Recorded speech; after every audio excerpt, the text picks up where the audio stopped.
So good evening to all. Akshara Academy biology ക്ലാസ്സുകളിലേക്ക് വീണ്ടും സ്വാഗതം. അപ്പോൾ നമ്മൾ കഴിഞ്ഞ ദിവസങ്ങളിൽ നമ്മൾ അഞ്ചാമത്തെ ചാപ്റ്റർ ഡിസ്കസ് ചെയ്യുന്നു അല്ലേ? നമ്മൾ അഞ്ചാമത്തെ ചാപ്റ്റർ ഡിസ്കസ് ചെയ്യുന്നു. അഞ്ചാമത്തെ ചാപ്റ്ററിൽ നമ്മൾ റൂട്ട് സിസ്റ്റത്തിന്റെ കുറച്ച് ഫീച്ചേഴ്സ് നമ്മൾ കഴിഞ്ഞ ക്ലാസ്സുകളിൽ പഠിച്ചു.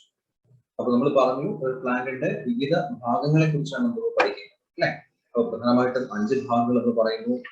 റൂട്ട്, സ്റ്റെം, ലീഫ്, ഫ്രൂട്ട്, അതുപോലെ ഫ്ലവർ ഉണ്ട്, സീഡ് ഉണ്ട്.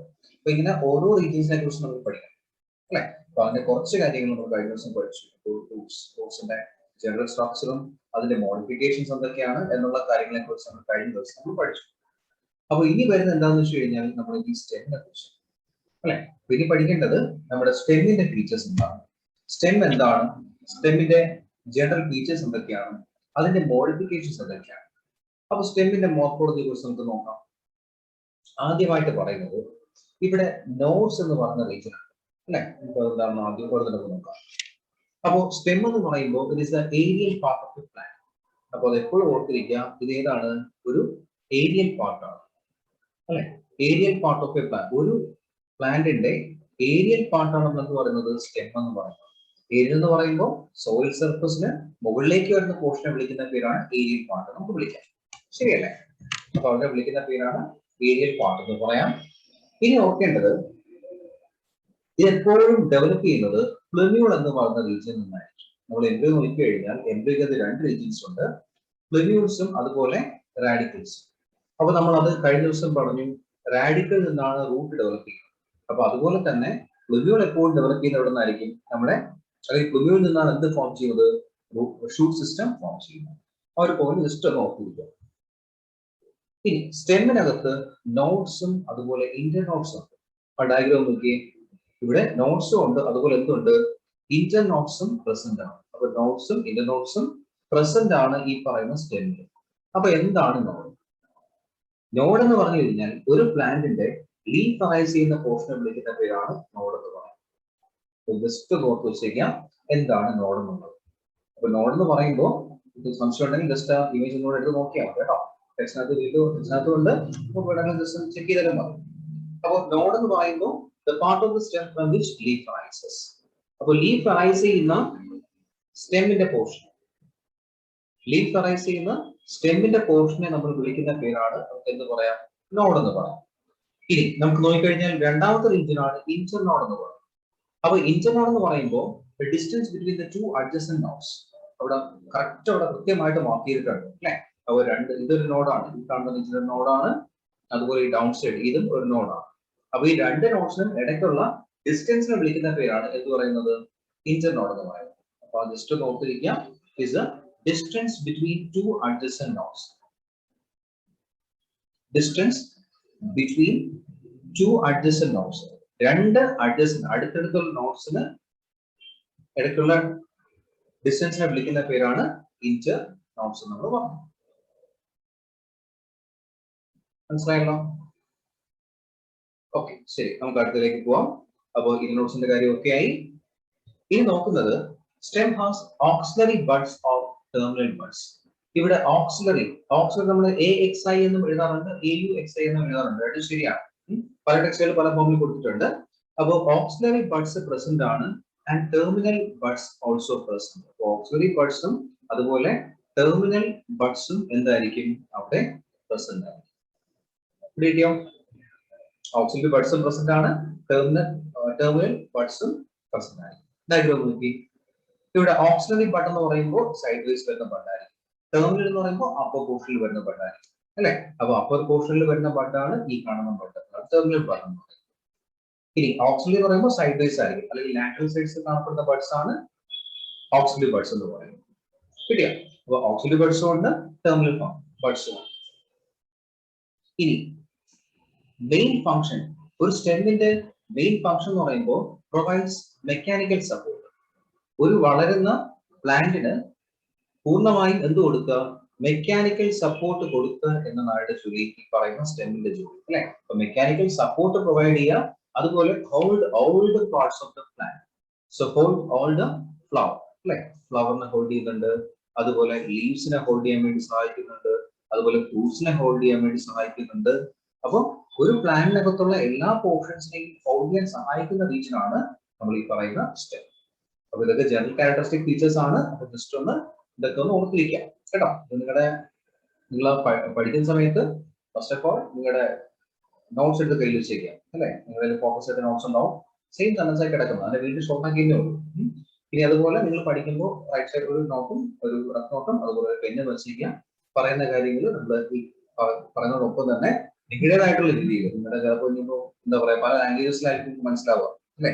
ചിലപ്പോൾ ഇംഗ്ലീഷിൽ പഠിച്ചാൽ മനസ്സിലാവത്തുള്ളൂ, ചിലർക്ക് മലയാളത്തിലായിരിക്കും എഴുതി പഠിക്കുന്നത് അല്ലെ, അല്ലെങ്കിൽ ഹിന്ദിയിൽ എഴുതിയാലും കുഴപ്പമില്ല അല്ലെ. നമുക്ക് ഏത് ലാംഗ്വേജിലും എഴുതാം.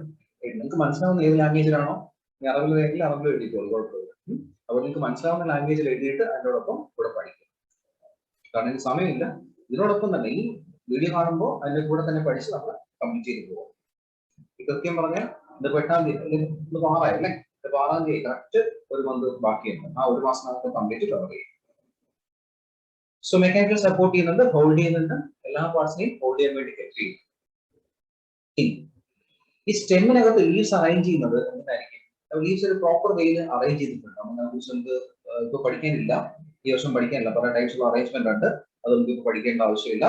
അപ്പോൾ അത് നമുക്ക് നീറ്റൊക്കെ പ്രിപ്പയർ ചെയ്യുമ്പോൾ അതിന്റെ കൂടെ പഠിക്കാം. ഓക്കെ, അടുത്തത് ഇതിന്റെ main function helps in conduction അല്ലെ. It helps in conduction. അപ്പോൾ കണ്ടക്ഷൻ വഴി ട്രാൻസ്പോർട്ടേഷൻ എന്ന് പറയും. ട്രാൻസ്പോർട്ടേഷൻ എന്ന് പറയുമ്പോൾ നമ്മുടെ റൂട്ട് അല്ലെ, റൂട്ട് വലിച്ചെടുക്കുന്ന വാട്ടർ മിനറൽസ് എവിടെ എത്തിക്കണം? പ്ലേറ്റിലേക്ക് എത്തിക്കണം. അപ്പൊ അതൊരു ഫംഗ്ഷൻ ആയി അല്ലെ. അപ്പൊ ആ ഫംഗ്ഷൻ സിസ്റ്റമിൽ കൂടെ നടക്കുന്നത് അല്ലെ. അപ്പൊ റൂട്ട് വലിച്ചെടുക്കുന്ന വാട്ടർ കണ്ടൻസിനെ സ്റ്റെമിലേക്ക് എത്തിക്കുക, അതൊരു ഫംഗ്ഷൻ ആണ്. ഇനി അത് മാത്രമല്ല, ലീഫിനകത്ത് പ്രൊഡ്യൂസ് ഫുഡ് എന്ത് ചെയ്യുക? തിരിച്ച് പല ഭാഗത്തേക്ക് എത്തിക്കുക. അപ്പൊ ഇങ്ങനെ പല ഭാഗത്തേക്കും പോകുന്നത് സ്റ്റെം വഴിയാണ്. അതിന് ഹൈപ്പോത്തസിസ് ഉണ്ട്, നമുക്കത് അടുത്ത ചാപ്റ്ററിൽ ട്രാൻസ്പോർട്ടേഷൻ 11-ാം ചാപ്റ്ററിൽ നമുക്ക് ഡിസ്കസ് ചെയ്യാം. മാസ് ഫ്ലോ ഹൈപ്പോത്തസിസ് അല്ലെങ്കിൽ പ്രഷർ ഫ്ലോ ഹൈപ്പോത്തസിസിനെ കുറിച്ച് അവിടെ ഡിസ്കസ് ചെയ്യാം. ഓക്കെ, ഇനി അടുത്ത് നോക്കേണ്ടത് ചില സ്റ്റെംസിന് പ്രത്യേക ഫങ്ഷൻസ് ഉണ്ട്. അപ്പോൾ ഒരുപാട് തരത്തിലുള്ള സ്റ്റെംസ് ഉണ്ട് അല്ലെ. അപ്പോൾ അതിൽ ഓരോ സ്റ്റെംസിനും ഓരോ ഫങ്ഷൻ. ചിലതിന് സ്റ്റോറേജ് കപ്പാസിറ്റി ഉണ്ടാവും, ഫുഡിനെ സ്റ്റോർ ചെയ്യാനുള്ള കപ്പാസിറ്റി ചില സ്റ്റെംസിൽ ഉണ്ടാവും അല്ലെ. ചിലതിലേക്ക് സ്റ്റെം നമ്മൾ കഴിക്കാനുണ്ട് അല്ലെ, ഫുഡ് സ്റ്റോറേജ് ഒന്നും ഉണ്ടാവും. അടുത്തത് സപ്പോർട്ട് ചെയ്യുന്നുണ്ട്. സപ്പോർട്ട് എന്ന് പറയുമ്പോൾ ഫോർ എക്സാമ്പിൾ നമ്മൾ പറയുന്ന പൊട്ടറ്റോ സ്റ്റെം ആണ്, നമ്മൾ കഴിക്കുന്ന പോർഷൻ സ്റ്റെം ആണ്, അണ്ടർഗ്രൗണ്ട് സ്റ്റെം ആണ്. ഇനി സപ്പോർട്ട് ചെയ്യുന്നുണ്ട്, അത് ഏത് പ്ലാന്റ് നോക്കി കഴിഞ്ഞാലും സ്റ്റെമിന്റെ പ്രധാനപ്പെട്ട സപ്പോർട്ടാണ്. ഇനി ചില പ്ലാന്റ്സിനകത്ത് എന്ത് ചെയ്യാം? അവിടെ പ്രൊട്ടക്ട് ചെയ്യുന്നുണ്ട്. അപ്പോൾ പ്ലാന്റ്സിന്റെ ഇന്നർ ടിഷ്യൂസിനെയൊക്കെ നന്നായിട്ട് പ്രൊട്ടക്ട് ചെയ്യുന്നുണ്ട് അല്ലെ. അതുപോലെ ചില പ്ലാന്റ്സിനകത്ത് എന്തായിരിക്കും? അത് വെജിറ്റേറ്റീവ് പ്രൊപ്പഗേഷൻ കഴിക്കും, അല്ലെങ്കിൽ വെജിറ്റേറ്റീവ് പാർട്സ് ആയിരിക്കും അല്ലെ. ഇപ്പൊ എന്ത് ചെയ്യുന്നുണ്ട്? ഇവിടെ വെജിറ്റേറ്റീവ് പ്രൊപ്പഗ്യൂൾസ് ആയിട്ട് എന്ത് ചെയ്യാം? അവിടെ ആക്ട് ചെയ്യും. പറഞ്ഞു കഴിഞ്ഞാൽ പുതിയൊരു പ്ലാൻ പാർട്ട് ഡെവലപ്പ് ചെയ്യാൻ വേണ്ടിയിട്ട് സഹായിക്കുന്നു. ഓക്കെ, അപ്പൊ ഇതൊക്കെയാണ് സ്റ്റെമ്മിന്റെ ജനറൽ ക്യാരക്ടേഴ്സ് എന്ന് പറയുന്നത്. ഇനി നമുക്ക് കുറച്ച് മോഡിഫിക്കേഷൻസ് നോക്കാം. ഒരുപാടൊന്നും പോകുന്നില്ല, കുറച്ച് തൽക്കാലത്തേക്ക് വേണ്ടിയുള്ള കുറച്ച് മോഡിഫിക്കേഷൻസ് മാത്രം നമുക്കൊന്ന് നോക്കാം. മോഡിഫിക്കേഷൻസ് ഓഫ് സ്റ്റെം, സ്റ്റെംസിന്റെ അല്ലെങ്കിൽ സ്റ്റെമ്മിന്റെ മോഡിഫിക്കേഷൻസ് എന്തൊക്കെയാണ്? Sort by one. അതായത് ഒന്നാമത്തെ പോയി നോക്കുമ്പോൾ ചിലതിനകത്ത് സ്റ്റോറേജ് ആയിരിക്കും ഫംഗ്ഷൻ അല്ലെ. അപ്പൊ ചില പ്ലാന്റ്സിനകത്ത് എന്ത് ചെയ്യുന്നുണ്ട്? സ്റ്റോറേജ് ആയിട്ട് ഇത് ആക്ട് ചെയ്യുന്നുണ്ട്. അപ്പൊ ഏതൊക്കെയാന്ന് ചോദിച്ചു കഴിഞ്ഞാൽ ഫോർ എക്സാമ്പിൾ പൊട്ടറ്റോ. നമ്മൾ ഈ പറഞ്ഞ പൊട്ടറ്റോന്റെ കേസിൽ എന്തായിരിക്കും? അവിടെ പൊട്ടറ്റോ എന്തായിരിക്കും? അത് അണ്ടർഗ്രൗണ്ട് സ്റ്റെം ആണ്. ഇനി പറയുന്ന ജിഞ്ചറും എന്താ? അണ്ടർഗ്രൗണ്ട് സ്റ്റെം മോഡിഫിക്കേഷൻ ആണ്. അണ്ടർഗ്രൗണ്ട് സ്റ്റെം മോഡിഫിക്കേഷൻ ആണ്, അത് ഫുഡ് സ്റ്റോറേജിന് വേണ്ടിയിട്ട് ഹെൽപ്പ് ചെയ്യുന്നുണ്ട് അല്ലെ. ഇനി അതുപോലെ സ്റ്റെം ടെൻഡിൽസ് ഫോം ചെയ്യുന്നുണ്ട്. ഇനി അടുത്തൊരു മോഡിഫിക്കേഷൻ നമുക്ക് പറയാം സ്റ്റെം ടെൻഡിൽസ് എന്ന് പറയാം. സ്റ്റെം ടെൻഡിൽസ് എന്ന് പറയുമ്പോൾ നിങ്ങൾക്ക് മനസ്സിലാവും അല്ലെ. എന്ന് വെച്ച് കഴിഞ്ഞാല് നമ്മുടെ സ്റ്റെമ്മിൽ കാണപ്പെടുന്ന സ്പ്രിംഗ് ലൈക്ക് സ്ട്രക്ചേഴ്സ് ആയിരിക്കും.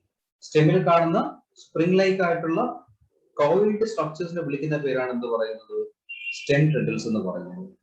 അപ്പൊ ഇതിന്റെ പ്രധാനപ്പെട്ട ഫംഗ്ഷൻ എന്ത് ചെയ്യുക? ക്ലൈംബിങ്ങിന് ഹെൽപ്പ് ചെയ്യാം. ഇതിന്റെ പ്രധാനപ്പെട്ട ഫംഗ്ഷൻ എന്ന് വെച്ച് കഴിഞ്ഞാല് ഹെൽപ്സ് ഇൻ ക്ലൈംബിങ്.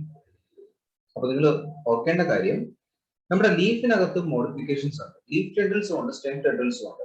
അതെങ്ങനെ തിരിച്ചറിയാന്ന് ചോദിച്ചു കഴിഞ്ഞാൽ ലീഫ് ടെൻഡിൽസ് ആണെന്നുണ്ടെങ്കിൽ അത് ലീഫിന്റെ മോഡിഫിക്കേഷൻ ആണ്, അത് കാണപ്പെടുന്നത് ക്ലൈംബേഴ്സിലാണ്. ഓക്കെ, അത് കാണപ്പെടുന്നത് പ്രത്യേകം ശ്രദ്ധിക്കുക, ക്ലൈംബേഴ്സിലാണ്. മീൻസ് നമ്മുടെ ഈ ബെറ്റർഗോഡ് പവയ്ക്ക അല്ലെ, സ്നേക്കോഡ് പടവലങ്ങ, അപ്പൊ അതുപോലുള്ള പ്ലാന്റ്സിലാണ് ഈ പറയുന്ന ലീഫ് ടൈറ്റിൽസ് കാണപ്പെടുന്നത്. എന്നാൽ ഇഴഞ്ഞു വളരുന്ന സസ്യങ്ങളിൽ, അതായത് ക്രീപ്പേഴ്സിലാണ് നമ്മുടെ സ്റ്റെം ടൈറ്റിൽസ് കാണപ്പെടുന്നത്. ഫോർ എക്സാമ്പിൾ നമ്മൾ പറഞ്ഞു കഴിഞ്ഞാൽ ഒന്ന് കുക്കുംബർ, അറിയാലോ, വെള്ളരിക്ക അല്ലെ, അപ്പോ കുക്കുംബറിൽ കാണപ്പെടാം. അതുപോലെ പംകിൻ അറിയാലോ. അപ്പൊ ഈ പറയുന്ന ക്രീപ്പേഴ്സിലാണ്, അപ്പൊ മെയിൻ ആയിട്ട് ക്രീപ്പേഴ്സിലാണ് ഏത് കാണപ്പെടുന്നത്, നമ്മുടെ സ്റ്റെം ടൈറ്റിൽസ് കാണപ്പെടുന്നത്. അപ്പൊ നിങ്ങൾക്ക് മനസ്സിലാകാൻ വേണമെങ്കിൽ ഒരു ഡയഗ്രം കൂടി ഞാൻ കാണിച്ചു തരാം. സ്റ്റെം ടൈറ്റിൽസിന്റെ ഡയഗ്രം കൂടി ജസ്റ്റ് ഒന്ന് നിങ്ങൾക്ക് മനസ്സിലാക്കാൻ വേണ്ടിയിട്ട് കാണിച്ചു തരാം. ജസ്റ്റ് ഒന്ന് നോക്കിക്കോളൂ. ഇതാണ് സ്റ്റെം ടൈറ്റിൽ അല്ലെ. അപ്പോ എന്താ, അപ്പൊ കാണുന്ന കോയിഡ് ആയിട്ടുള്ള സ്ട്രക്ചേഴ്സ് ആണ്. അതിന്റെ പ്രധാനപ്പെട്ട ഫംഗ്ഷൻ അവിടെ അറ്റാച്ച് ചെയ്യാൻ വേണ്ടി ഹെൽപ്പ് ചെയ്യും അല്ലെ. അപ്പൊ അറ്റാച്ച് ചെയ്യാൻ വേണ്ടി ഹെൽപ്പ് ചെയ്യുന്ന സ്ട്രക്ചേഴ്സ് ആണ്. അതുകൂടെ നിങ്ങൾക്ക് ജസ്റ്റ് ഒന്ന് ഓർത്തിരിക്കുക. പ്രധാനമായിട്ട് കാണപ്പെടുന്നത് ക്രീപ്പേഴ്സിലായിരിക്കും. സ്റ്റെം ടൈറ്റിൽസ് ആണെങ്കിൽ ക്രീപ്പേഴ്സിലും, ലീഫ് ടൈറ്റിൽസ് ആണെങ്കിൽ ക്ലൈംബേഴ്സിലായിരിക്കും. അപ്പൊ നിങ്ങൾക്ക് ഡിഫറൻസ് ചോദിച്ചാലും നിങ്ങൾക്ക് സുഖമായിട്ട് അവിടെ കാര്യം മനസ്സിലായല്ലോ. ഇനി വേണമെങ്കിൽ ഇത് കാണപ്പെടുന്ന ഒരു എക്സാമ്പിൾ നമുക്ക് നോക്കാം. നിങ്ങളുടെ ഫോക്കസ് കുട്ടികളുടെ എക്സാമ്പിൾസ് മാത്രമേ പറയുന്നുള്ളൂ. അടുത്തത് ഗ്രേപ്സ് എന്ന് പറയാം. അപ്പൊ ഗ്രേപ്സിന്റെ കേസിലും ഇതുപോലെ സ്റ്റെം ടൈറ്റിൽസ് പ്രസന്റ് ആണ്. നിങ്ങൾക്ക് മനസ്സിലായെന്ന് വിശ്വസിക്കുന്നു. ഇനി അടുത്തതിലേക്ക്, ഇനി അടുത്തൊരു മോഡിഫിക്കേഷൻ ആണ് നമ്മൾ പറയുന്നത് ടോൺസ് എന്ന് പറയാം. ടോൺസ് എന്ന് പറയാം, മുള്ള്, പച്ച വെള്ളത്തിൽ പറഞ്ഞാൽ മുള്ളെന്ന് പറയാം അല്ലെ. അപ്പൊ മുള്ളെന്ന് വെച്ച് കഴിഞ്ഞാല് എന്താ അതിന്റെ പ്രത്യേകത? മോസ്റ്റ്ലി ഇപ്പൊ ടോൺസ് നോക്കിക്കഴിഞ്ഞാൽ അതിന്റെ പ്രത്യേകത എന്ന് പറയുമ്പോൾ പോയിന്റഡ് സ്ട്രക്ചേഴ്സ് ആയിരിക്കും അല്ലെ. മോസ്റ്റ്ലി എന്തായിരിക്കും? പോയിന്റഡ് ആയിട്ടുള്ള സ്ട്രക്ചേഴ്സ് ആയിരിക്കും. അത് കൂടാതെ ഇവരുടെ പ്രത്യേകത മോസ്റ്റ്ലി എൻഡോജിനസ് ഒറിജിൻ. അതെന്തായിരിക്കും? എൻഡോജിനസ് ഒറിജിൻ ആയിരിക്കും. എൻഡോജിനസ് ഒറിജിൻ എന്ന് പറയുമ്പോൾ അത് ഫോം ചെയ്യുന്ന എവിടെ നിന്നായിരിക്കും? അകത്ത് നിന്നായിരിക്കും. അകത്തെന്ന് പറഞ്ഞു കഴിഞ്ഞാൽ നമ്മുടെ സ്റ്റെമിന്റെ പുറത്ത് ബാർക്കുണ്ട്, ആ തുരി അല്ലെ, ആ ബാർക്കിൽ നിന്നല്ല ഫോം ചെയ്യുന്നത്, ഏറ്റവും ഉള്ളിൽ നിന്നാണ് ഫോം ചെയ്യുന്നത്. അപ്പൊ അങ്ങനെ വരുന്ന ഒറിജിനെ വിളിക്കുന്ന പേരാണ് എൻഡോജിനസ് ഒറിജിൻ എന്ന് നമുക്ക് പറയാം അല്ലെ. നിങ്ങൾക്ക് ഇപ്പോൾ ഒരു എക്സാമ്പിൾ പറഞ്ഞു കഴിഞ്ഞാൽ, നമ്മളിപ്പോ നിങ്ങളുടെ കടലാസ് ചെടി എന്ന് പറയുന്ന ബൊഗൈൻവില്ല അല്ലെ. ഇപ്പൊ ബൊഗൈൻവില്ല നോക്കിക്കഴിഞ്ഞാൽ, അല്ലെങ്കിൽ സിട്രസ് നോക്കിക്കഴിഞ്ഞാൽ, നിങ്ങൾ നോക്കിക്കഴിഞ്ഞാൽ സിട്രസ് നാരങ്ങ അറിയാലോ. അപ്പൊ സിട്രസിന്റെ കേസിൽ നോക്കിക്കഴിഞ്ഞാൽ, അല്ലെങ്കിൽ റോസ് പ്ലാന്റ് നോക്കിക്കഴിഞ്ഞാൽ അല്ലെ. അപ്പൊ ഈ റോസ് പ്ലാന്റ് അല്ലെങ്കിൽ ബൊഗൈൻവില്ല അല്ലെങ്കിൽ സിട്രസ്, ഈ പറയുന്ന പ്ലാന്റ്സിലൊക്കെ എന്താ വരുന്നത്? അവിടെ ടോൺസാ വരുന്നത്. എന്ന് പറഞ്ഞു കഴിഞ്ഞാല് അത് ഉള്ളിൽ നിന്നായിരിക്കും അല്ലെ. നമ്മൾ പറയില്ല ഉള്ളിൽ നിന്ന് പറഞ്ഞൊന്നും പറയില്ല, അത് തന്നെ സാധനം അല്ലെ. അപ്പോൾ എന്തായിരിക്കും? ഇത് ഉള്ളിൽ നിന്നായിരിക്കും ഇത് ഫോം ചെയ്യുന്നത്. ഡയഗ്രം ജസ്റ്റ് ഇട്ട് തരാം. ടോൺസിന്റെ കേസിൽ ജസ്റ്റ് ഒന്ന് നോക്കിക്കോളൂ. നിങ്ങൾ കണ്ടിട്ടുള്ള കടലാസ് കഴിയും അല്ലെ, അല്ലെങ്കിൽ ബൊഗൈൻവില്ല എന്ന് പറഞ്ഞ ഇവിടെ ടോൺസ് അവിടെ കൃത്യമായിട്ട് കൊടുത്തിട്ടുണ്ട്. മനസ്സിലായല്ലോ. ഇതാണ് ടോൺസ് എന്ന് പറയുന്നത്. ഐഡിയ കിട്ടുമെന്ന് വിശ്വസിക്കുന്നു. ഇനി ഓർക്കേണ്ടത്, നമ്മൾ ലീഫിനകത്ത് പഠിപ്പിച്ചിട്ട് അല്ലെ, ലീഫിനകത്ത് ഇതുപോലെ പോയിന്റഡ് സ്ട്രക്ചേഴ്സ് വരുന്നുണ്ട്. അതിനെ വിളിക്കുന്ന പേരാണ് സ്പൈൻസ് എന്ന് പറയും. പക്ഷെ അത് എക്സോജിനസ് ആയിരിക്കും. അത് ഞാൻ അടുത്ത സെഷനിൽ പറയാം. ഓക്കെ, ലീഫിൽ നമ്മൾ സ്റ്റാർട്ട് ചെയ്യുമ്പോൾ പറയാം. അപ്പൊ ടോൺസ് കിട്ടിയല്ലോ. അപ്പൊ ഇതാണ് അടുത്തൊരു മോഡിഫിക്കേഷൻസ് എന്ന് പറയുന്നത്. അപ്പൊ ഇനി വരുന്നത് എന്താ? അടുത്തത് ഫിലോക്ലാക്സ് എന്ന് പറയും. നമ്മൾ പറയുന്ന ഈ എന്താ പറയാ, നമ്മുടെ ഡെസേർട്ടിൽ കാണുന്ന പ്ലാന്റ്സ്. അപ്പൊ ഡെസേർട്ടിൽ കാണപ്പെടുന്ന പ്ലാന്റ്സിന്റെ ഒരു ടൈപ്പ് ഓഫ് മോഡിഫിക്കേഷൻ ആണ് നമ്മുടെ ഫിലോക്ലാക്സ് എന്ന് പറയുന്നത്. അപ്പോൾ ഡയഗ്രാംസ് ഒക്കെ നിങ്ങളുടെ എളുപ്പത്തിൽ പെട്ടെന്ന് മനസ്സിലാക്കാൻ വേണ്ടിയിട്ടാണ് ഈ പറഞ്ഞ ഡയഗ്രാംസ് ഒക്കെ ജസ്റ്റ് ഒന്ന് കാണിച്ചു തരുന്നത്. അപ്പൊ ഡയഗ്രാം ഒക്കെ പഠിക്കുമ്പോൾ നിങ്ങൾക്ക് ഈസി അല്ലേ, കുറച്ചുകൂടെ ആ കൺസെപ്റ്റ് പെട്ടെന്ന് മനസ്സിലാക്കാം അല്ലെ. നോക്കി, ഇതാണ് ഫിലോക്ലാഡ് എന്ന് പറയുന്നത്. അപ്പൊ ഫിലോക്ലാഡ്സ് എന്ന് പറയുമ്പോൾ എന്താണ് അതിന്റെ പ്രത്യേകത? ഒന്നാമത്തെ കണ്ടീഷൻ,